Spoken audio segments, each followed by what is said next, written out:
comment on le vit au quotidien, c'est que ça fait peur de se faire évacuer, d'avoir l'incertitude de savoir est-ce qu'on va perdre nos maisons.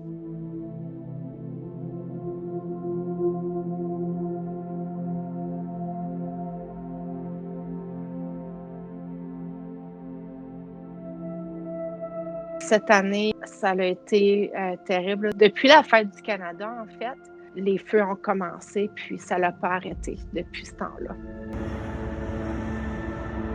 Ben, c'est sûr que ça nous préoccupe à chaque année parce que ça l'affecte non seulement nous, mais les animaux, ça l'affecte les cultures. Il y a beaucoup de cultivateurs ici, beaucoup de fermes.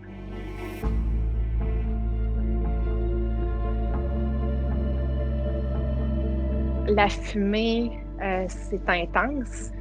Comme cette année, on a été à Castlegar, de pollution de l'air, la pire qualité au Canada. Ça fait que ça n'a pas été facile de vivre au travers de tout ça, de ne pas pouvoir sortir, de ne pas pouvoir faire du sport. Les animaux, ils en souffrent aussi. On voit beaucoup plus d'animaux descendre des montagnes plus près des villes, les ours, les oiseaux, les chevreuils. Puis, tu sais, moi aussi, dans ma garderie, les garderies, c'est pas évident parce qu'on n'a pas le droit de sortir les enfants dehors non plus, parce que ça peut endommager leur petit poumon fragile. Fait qu'on a été 2 semaines sans pouvoir sortir à l'extérieur. Les yeux nous brûlent, on tousse, fait que c'est pas évident.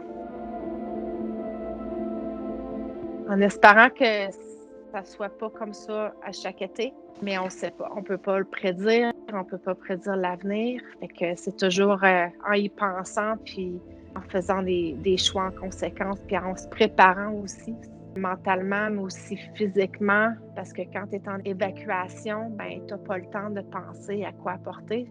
Fait qu'il faut se préparer nos maisons à chaque été au cas qu'on se fasse évacuer. Fait que c'est là que ça fait peur, tu sais.